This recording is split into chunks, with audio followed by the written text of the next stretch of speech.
ನಮಸ್ಕಾರ, ಶುಭೋದಯ. ಸಂಕಲ್ಪ ಸಿದ್ಧಿ ವಿಶೇಷ ಕಾರ್ಯಕ್ರಮಕ್ಕೆ ತಮ್ಮೆಲ್ಲರಿಗೂ ಆತ್ಮೀಯ ಸ್ವಾಗತ ಹೇಳ್ತಾ ಇರೋದು ನಾನು ಅನುಷಾ. ಮೊದಲನೇ ಬಾರಿ ನಮ್ಮ ಚಾನಲ್ ವೀಕ್ಷಿಸ್ತಾ ಇದ್ದೀರಾ ಅಂತಂದರೆ ಈಗಲೇ ನಮ್ಮ ಚಾನಲ್ನ ಸಬ್ಸ್ಕ್ರೈಬ್ ಮಾಡಿ, ನಮ್ಮ ವೀಡಿಯೋಸ್ನ ಲೈಕ್ ಮಾಡಿ. ಮನುಷ್ಯ ಅಂದಮೇಲೆ ಹಲವಾರು ರೀತಿಯಾಗಿರುವಂತಹ ಸಮಸ್ಯೆಗಳು, ತೊಂದರೆಗಳಿಗೆ ಒಳಗಾಗಿರ್ತಾರೆ. ವಿವಾಹ, ಉದ್ಯೋಗ, ವ್ಯಾಪಾರ, ಹಣಕಾಸಿನ ತೊಂದರೆ, ಸಾಲದ ಬಾಧೆ, ಮನೆ ಕಟ್ಟುವಂಥ ಯೋಗ ಇದೆಯಾ, ಎಲ್ಲೋ ಒಂದು ಕಡೆ ಕನ್ಸ್ಟ್ರಕ್ಷನ್ ಅರ್ಧದಲ್ಲಿ ನಿಂತೋಗಿದೆ, ಆರೋಗ್ಯದಲ್ಲಿ ಏರುಪೇರಿನ ತೊಂದರೆಗಳಿರ್ಬೋದು.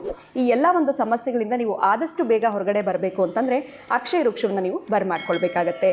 ಇನ್ನು ಕಾರ್ಯಕ್ರಮದಲ್ಲಿ ನಮಗೆ ಪ್ರತಿಯೊಂದು ಸಂಚಿಕೆಯಲ್ಲಿ ಕೂಡ ಸಾಕಷ್ಟು ಉಪಯುಕ್ತವಾಗಿರುವಂಥ ವಿಚಾರಗಳ ಬಗ್ಗೆ ತಿಳಿಸ್ಕೊಡೋದಕ್ಕೆ ಸ್ಪಿರಿಚುವಲ್ ಗುರು ಡಾಕ್ಟರ್ ವಿಷ್ಣುದತ್ತ ಗುರುಜಿಯವರಿದ್ದಾರೆ. ಗುರುಗಳನ್ನ ಕಾರ್ಯಕ್ರಮಕ್ಕೆ ಬರ್ಮಾಡ್ಕೊಳ್ಳೋಣ.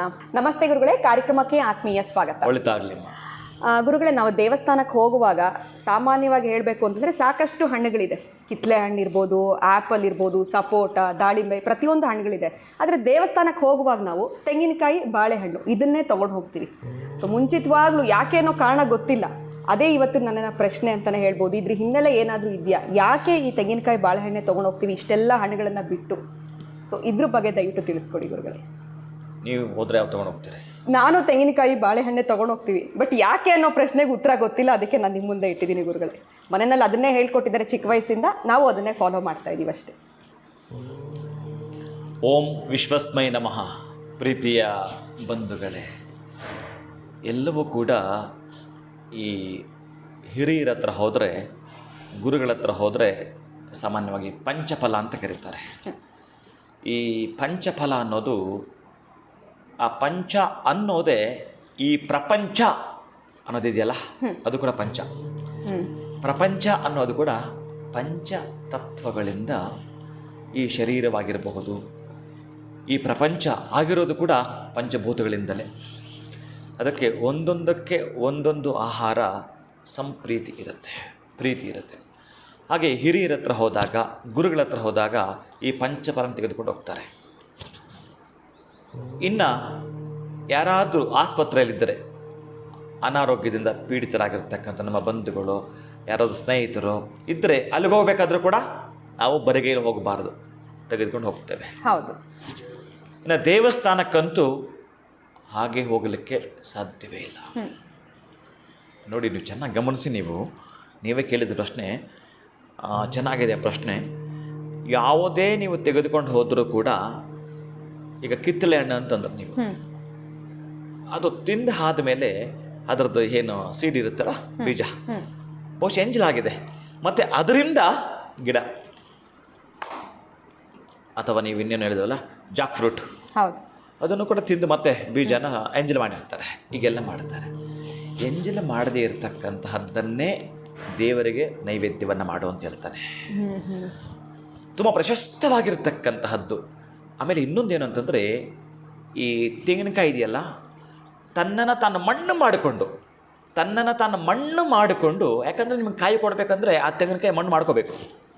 ಆ ನಂತರ ಅದು ಗಿಡವಾಗಿ, ಮರವಾಗಿ, ಹೆಮ್ಮರವಾಗಿ, ನೆಲದಾಳಕ್ಕೆ ಬೇರು ಬಿಟ್ಟು ವೃಕ್ಷವಾಗಿ, ಕಲ್ಪವೃಕ್ಷವಾಗಿ, ನಿಮ್ಮ ಮನೆಯ ಶುಕ್ಲ ಪಕ್ಷವಾಗಿ ಕಂಗೊಳಿಸಬೇಕಾದ್ರೆ ಆ ಮರ ಗಗನದ ಎತ್ತರಕ್ಕೆ ಬೆಳೆದ ಮೇಲೆ ನೀವು ಕೊಟ್ಟರೆ ಯಾವ ನೀರು ಕೊಟ್ಟರೋ ಗೊತ್ತಿಲ್ಲ, ನೀವು ಕೊಟ್ಟಿರ್ತಕ್ಕಂಥ ಕಲುಷಿತ ನೀರಿಗೆ ಆ ಕಲ್ಪವೃಕ್ಷ ಕೃತಜ್ಞತೆ ಹೇಳುತ್ತೆ ನಿಮಗೆ ಸಿಹಿ ನೀರು ಕೊಡೋ ಮುಖಾಂತರ. ಜೊತೆಗೆ ಯಾವತ್ತೂ ಕೂಡ ಅದನ್ನು ಎಂಜಲ ಮಾಡೋಕ್ಕೆ ಸಾಧ್ಯವಿಲ್ಲ. ಇದು ವೇದದ ಉಲ್ಲೇಖ. ಅಂತಹದ್ದು ಆ ಒಂದು ತೆಂಗನ್ನು, ಆ ಕಾಯಿಯನ್ನು ನೀವು ನಿವೇದನೆ ಮಾಡ್ತಕ್ಕಂಥದ್ದು. ಯಾವುದು ಎಂಜಲು ಮಾಡಿಲ್ಲವೋ ಅದು ಶ್ರೇಷ್ಠತೆ ಆಗಿರತಕ್ಕಂತಹದ್ದು. ಇದು ಒಂದಾದರೆ, ಇನ್ನು ಸ್ವಲ್ಪ ಒಳಹೊಕ್ಕೆ ನೋಡಿದ್ರೆ ಕಾಯ, ವಾಚ, ಮನಸ, ತ್ರಿಕರಣ ಶುದ್ಧಿ ಅಂತ ಹೇಳ್ತಾನೆ. ತ್ರಿಕರಣ ಶುದ್ಧಿಯಿಂದ ನೀನು ನಮನವನ್ನು ಮಾಡು ಅಂತ ಹೇಳ್ತಾನೆ. ಅಲ್ಲಿಗೆ ತ್ರಿಕರಣ ಅಂತಂದಾಗ ಕಾಯ ಅಂತಂದರೆ ಶರೀರ, ವಾಚ ಅಂತಂದರೆ ಮಾತು, ಮನಸ್ಸು ಅಂತಂದರೆ ನಮ್ಮ ಮನಸ್ಸು. ಈ ಮೂರು ಕೂಡ ಶುದ್ಧಿ ಇಟ್ಟುಕೊಳ್ತಾ ಭಕ್ತಿಯಿಂದ ನಡ್ಕುವಂಥ. ನಿನ್ನ ತೆಂಗಿನಕಾಯಿನ ತೆಗೆದುಕೊಂಡು ಹೋದಿಯಲ್ಲ, ಅದರ ಕುರುಹು ಏನು ಗೊತ್ತಾ? ನಿನ್ನ ಕಾಯ. ಆ ಕಾಯ ಹೊಡೆದು ಅಂತಂದರೆ ನಿನ್ನ ಅಹಂಕಾರವನ್ನು ಹೊಡೆದು ಭಗವಂತನಿಗೆ ಅಲಂಕಾರದ ಆ ತೆಂಗಿನಕಾಯಿ ನೈವೇದ್ಯವನ್ನು ಮಾಡುವಂಥ. ಹೀಗೆ ತೆಂಗಿನಕಾಯಿಯ ಮಹತ್ವ ಇದೆ. ಇನ್ನು ಅದರ ಕಣ್ಣಿದೆಯಲ್ಲ ಮೂರು, ಇದು ಇನ್ನೂ ಮಹತ್ವ ಅದಷ್ಟು. ಅದೊಂದು 20 ನಿಮಿಷ ತಗೊಳುತ್ತೆ. ಇನ್ನು ಬಾಳೆಹಣ್ಣಿದೆಯಲ್ಲ, ನಮ್ಮ ಬಾಳನ್ನು ಹಣ್ಣಾಗಿಸಿ ಅವ್ರಿಗೆ ನೈವೇದ್ಯ ಮಾಡ್ತಾ ಇದ್ದೀವಿ ಅಂತ. ಹೇಗೇಗೂ ನಾವು ದುರಹಂಕಾರದಿಂದಲೋ ಅವನು ಅದಕ್ಕೆಲ್ಲ ಮಣೆ ಹಾಕಲ್ಲ. ಅದಕ್ಕಾಗಿ ನಮ್ಮ ಬಾಳನ್ನು ಹಣ್ಣಾಗಿಸಿ ಮಾಡ್ತಕ್ಕಂತಹ ನಿವೇದನೆಗೆ ಬಳಸುವಂಥದ್ದು ಬಹಳ ವಿಶೇಷವಾಗಿ ಕದಳಿ ಫಲ. ಕದಳಿ ಅಂತಂದರೆ ಈಗ ನೀವು ಬಾಳೆಹಣ್ಣು. ಅದಕ್ಕಾಗಿ ಈ ಒಂದು ತೆಂಗಿನಕಾಯಿ ಮೊದಲೇ ಹೇಳಿದ್ದಾನೆ, ಎಲ್ಲವೂ ಕೂಡ ಈಗ ನೀವು ಯಾವುದಾದ್ರು ಕೊಡ್ತಾ ಇದ್ದಾರೆ ಇದೆಲ್ಲವೂ ಕೂಡ ಅಪೂರ್ಣ. ತೆಂಗಿನಕಾಯಿ ಒಂದೇ ಪರಿಪೂರ್ಣ ಮತ್ತು ಸಂಪೂರ್ಣ. ಹಾಗಾಗಿ ತೆಂಗಿನಕಾಯಿಯನ್ನು ಹೊಡೆದು ನಿವೇದನೆ ಮಾಡ್ತಕ್ಕಂಥದ್ದು ಬಹಳ ಶ್ರೇಷ್ಠತೆ ಇದೆ. ಅದೇ ನಾನು ಇದನ್ನು ಇನ್ನೊಂದು ಸ್ವಲ್ಪ ನಿಮಗೆ ಡೈವರ್ಷನ್ ಕೊಟ್ಟು ಮಾತಾಡೋದಾದರೆ, ಈ ಸ್ತೋತ್ರ ಈಗ ಸರ್ವಮಂಗಳ ಮಾಂಗಲ್ಯೆ ಶಿವೆ ಸರ್ವಾರ್ಥ ಸಾಧಕೆ ಶರಣ್ಯ ತ್ರ್ಯಂಬಕೆ ದೇವಿ ನಾರಾಯಣಿ ನಮೋಸ್ತುತೆ ಎಲ್ಲರೂ ಹೇಳ್ತಾರೆ, ಖುಷಿಯಿಂದ ಹೇಳ್ತಾರೆ. ಇದು ಹೇಗೆ ಅಂತಂದರೆ, ಈ ದ್ರಾಕ್ಷಿಯನ್ನು ತೊಳೆದು ಬಿಟ್ಟು ಬಾಯಿಗೆ ಹಾಕ್ದಂಗೆ ಅಲ್ವಾ, ಸೀಡ್ಲೆಸ್ ಇದೆ, ಹಾಕ್ಕೊಳ್ತೀನಿ ಹಾಗೆ. ಇದು ಸ್ತೋತ್ರ.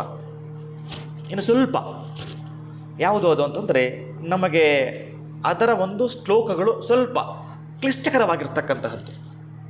ಅದು ಮಾಡಬೇಕಾದ್ರೆ ಬಾಳೆಹಣ್ಣು ಹಾಗೆ ಹಾಕೊಂಡು ಬರಲ್ವಲ್ಲ, ಆ ಬಾಳೆಹಣ್ಣು ಸಿಪ್ಪೆ ಅದರ ಪೀಲ್ ತೆಗೆದು ಬುಂಜಂತ ಅಂದರೆ ಸ್ವಲ್ಪ ಶ್ಲೋಕ ಕಷ್ಟ ಇದೆ ಅಂತ. ಇದು ಈ ದ್ರಾಕ್ಷಿ ಎಷ್ಟು ಈಸಿಯಾಗಿ ನಾವು ಹಾಕ್ಕೊಂಡ್ವೋ ಬಾಯಿ ಒಳಗಡೆ, ಹಾಗೆ ಬಾಳೆಹಣ್ಣು ಹಾಕೊಳ್ಳೋಕ್ಕೆ ಬರೋದಿಲ್ಲ.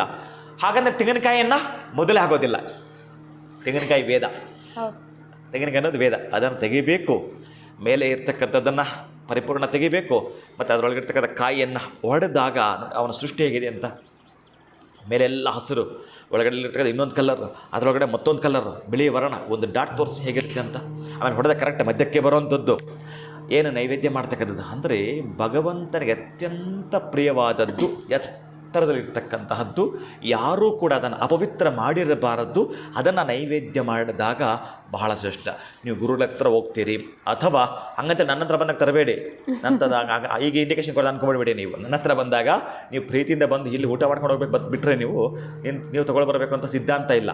ಯಾವುದೇ ಕಾರಣಕ್ಕೂ ರೋಗಿಗಳ ಹತ್ರ ಹೋದಾಗ ಮತ್ತು ದೇವಾಲಯಕ್ಕೆ ಹೋದಾಗ ಈ ತೆಂಗಿನಕಾಯಿ ಮತ್ತು ಬಾಳೆಹಣ್ಣನ್ನು ಕೊಡ್ತಾ ಬರೋಂಥದ್ದು. ನಾನು ಬಹುಶಃ ಈ ರಂಗನಾಥ ಸ್ವಾಮಿ ಟೆಂಪಲ್ ಅಂತಿದೆ, ಎಲ್ಲಿ ಅದು ದೊಮ್ಮಸಂದ್ರ, ನಾನಲ್ಲಿ ಪ್ರತಿಷ್ಠಾಪನೆ ಮಾಡೋ ಸಂದರ್ಭದಲ್ಲಿ ಒಬ್ಬರಿದ್ದರು ಅಲ್ಲಿ, ಈ ರವಿ ರೆಡ್ಡಿ ಅಂತೇಳಿ.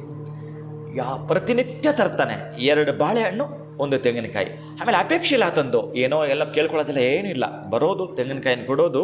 3 ಪ್ರದಕ್ಷಿಣೆ ಬರೋ ಒಳಗಡೆ ಇದನ್ನು ನೈವೇದ್ಯ ಆಗಿರುತ್ತೆ.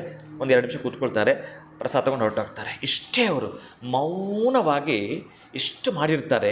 ಅಂದರೆ ನಾವು ಯಾರದ್ದು ಏನೂ ಕೇಳಿಸಿಕೊಳ್ಳದೆ ಬಹುಶಃ ಕೆಲವು ತಿಂಗಳುಗಳ ಕಾಲ ಇದನ್ನು ಏನಾದರೂ ಮಾಡ್ತೀವಿ ಅಂತಂದ್ರೆ ನಿಯಮನಿಷ್ಠೆಯಿಂದ 2 ಬಾಳೆಹಣ್ಣು ನನ್ನ ಬದುಕು ಹಿಂಗಾಗ್ಬಿಟ್ಟಿದೆ, ಜರ್ಜರಿತಾಗ್ಬಿಟ್ಟಿದೆ, ಒಟ್ಟು ನನ್ನ ಬಾಳು ಬೀದಿಗೆ ಬಂದುಬಿಟ್ಟಿದೆ ಅನ್ನೋಂಥವ್ರು ಮೌನವಾಗಿ ಒಂದು ವ್ರತವನ್ನು ಮಾಡೋದೇ ಅಂತ ಇದ್ದರೆ 1 ಮಂಡಲ ಕಾಲ 48 ದಿನಗಳ ಕಾಲ ಈ ಕಾಯಿಯನ್ನು ಬಾಳೆಹಣ್ಣು ಅರ್ಪಣೆ ಮಾಡ್ತಾ ಇದೆ ಅಂತಂದರೆ 18 ವರ್ಷ ಇದ್ದಿದ್ದ ಕೇಸು ಕ್ಲಿಯರ್ ಆಗಿ ನಿಮಗೆ ಆ ಜೀವನ ಸಿಗುತ್ತೆ.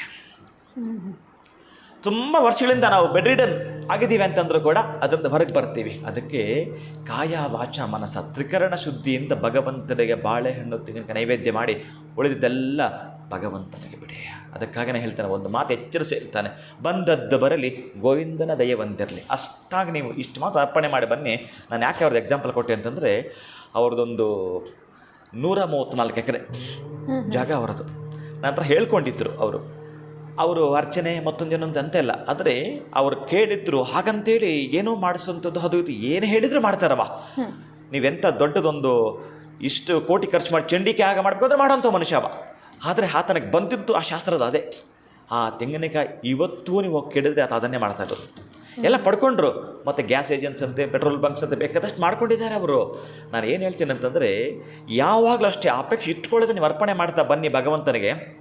ಇವನು ಪ್ರತಿನಿತ್ಯ ಬರ್ತಾನಲ್ಲ, ನನಗೆ ನೈವೇದ್ಯ ಉಣಿಸ್ತಾ ಇದ್ದಾನಲ್ಲ, ಮತ್ತೆ ಎಲ್ಲಾದರೂ ಹೋಗಬೇಕಾದ್ರೆ ಅವರು ಇದನ್ನು ಅರ್ಪಣೆ ಮಾಡಿ ಕೊಟ್ಬಿಟ್ಟೆ ಹೋಗ್ತಾರೆ. ಅದು ಯಾರಿಗೆಲ್ಲ ಕಳಿಸ್ತಾರೆ ಅಂದರೆ ಭಗವಂತ ಉಪವಾಸ ಇದ್ದಾನಲ್ಲ, ನಾನು ನೆನ್ನೆ ಕಳಿಸಿದ್ದೀನಿ, ಇವತ್ತಿಲ್ಲ ಅಂದರೆ ಅವನು ಉಪವಾಸ ಇರ್ತಾನಲ್ಲ ಅನ್ನೋ ಒಳಗಡೆ ಹಪಾಹಪಿತನ ನೋವು ನಿಮಗಿರಬೇಕು. ನೆನ್ನೆ ಕಳಿಸಿದ್ದೀನಿ, ನಾನು ಮೊನ್ನೆ ಕಳಿಸಿದ್ದೀನಿ, 1 ತಿಂಗಳ ಪರ್ಯಂತ ಕಳಿಸಿದ್ದೀನಿ. ಏನು ಬಿಟ್ಟು ಪರವಾಗಿಲ್ಲ 2 ದಿನ, ಹಾಗಾದ್ರೆ ನಿಮ್ಮ ಮಕ್ಕಳಿಗೆ 2 ದಿನ ಊಟ ಮಾಡಿಸಿ ಏನಾಗುತ್ತೆ ಅದು? ಹೇಗಿರುತ್ತೆ ನಿಮ್ಮ ಮನಸ್ಸು? ಹಾಗೇನೆ ಭಗವಂತನ ಮಗು ಅಂದ್ಕೊಂಡು ಆರಾಧನೆ ಮಾಡಿ. ಅವನೇನು ಮಾಡ್ತಾನೆ ಗೊತ್ತುಂಟಾ? ಪ್ರತಿನಿತ್ಯ ನೀವು ಕೊಟ್ಟಿರ್ತೀರಲ್ಲ, ಅದಕ್ಕೆ ಭಗವಂತ ಕೂಡ ಋಣ ಇರ್ತಾನೆ ನಿಮಗೆ. ಚೆನ್ನಾಗಿ ನೆನಪಿಟ್ಕೊಡಿ. ಅದಕ್ಕಾಗಿ ಅವನು ನಿಮ್ಮದು ಏನು ಇಟ್ಕೊಳ್ಳಲ್ಲ. ಕೆರೆ ನೀರನ್ನು ಕೆರೆಗೆ ಚೆಲ್ಲಿ ವರವ ಪಡೆದವರಂತೆ ಕಾಣಿರೋ. ನಾವು ಅವನಿಗೆ ಕೊಟ್ಟರೆ ಅವನು ತುಂಬ ತೃಪ್ತನಾಗಿ ನಿಮ್ಮನ್ನು ಸಂತೃಪ್ತನಾಗಿಡುತ್ತಾನೆ ಅವ. ಖಂಡಿತವಾಗ್ಲೂ ಗುರುಗಳೇ, ಎಲ್ಲೋ ಒಂದು ಕಡೆ ಎಕ್ಸ್ಪೆಕ್ಟೇಷನ್ ಅನ್ನುವಂಥದ್ದು ಇರಬಾರ್ದು. ನಾವು ಭಗವಂತನ ಸೇವೆಯನ್ನು ಮಾಡಿದ್ರೆ ಖಂಡಿತವಾಗ್ಲೂ ಅದರಿಂದ ಫಲ ಅನ್ನುವಂಥದ್ದು ನಮಗೆ ಸಿಕ್ಕುತ್ತೆ ಅಂತ ತಿಳಿಸಿದ್ರಿ. ಇನ್ನು ವಿಶೇಷವಾಗಿ ನಾವು ದೇವಾಲಯಕ್ಕೆ ಯಾಕೆ ಈ ತೆಂಗಿನಕಾಯಿ ಬಾಳೆಹಣ್ಣು ತೊಗೊಂಡು ಹೋಗ್ತೀವಿ, ಅದರ ಒಂದು ಹಿನ್ನೆಲೆ ಏನು ಅಂತ ಕೂಡ ತಿಳಿಸ್ಕೊಟ್ಟಿದ್ದೀರಾ. ಬಹಳ ಧನ್ಯವಾದಗಳು ತಮಗೆ. ನಮಸ್ಕಾರ. ಹರೇ ಶ್ರೀನಿವಾಸ. ತುಂಬ ಸಿಂಪಲ್ ಆಗಿರುವಂಥ ವಿಚಾರ, ಆದರೆ ಏನಿದ್ರ ಹಿನ್ನೆಲೆ ಅನ್ನೋದಂಥದ್ದು ನನಗೆ ಗೊತ್ತಿರಲಿಲ್ಲ. ಬಹುಶಃ ನಿಮಗೂ ಈ ಡೌಟ್ ಇತ್ತು ಅಂತಂದರೆ ಇವತ್ತಿನ ವಿಡಿಯೋದಲ್ಲಿ ಇದಕ್ಕೆ ಉತ್ತರ ಸಿಕ್ಕಿದೆ ಅಂತ ಭಾವಿಸ್ತಾ ಕಾರ್ಯಕ್ರಮವನ್ನು ಮುಗಿಸುವಂಥ ಸಮಯ ಆಗಿದೆ. ನಮಸ್ಕಾರ.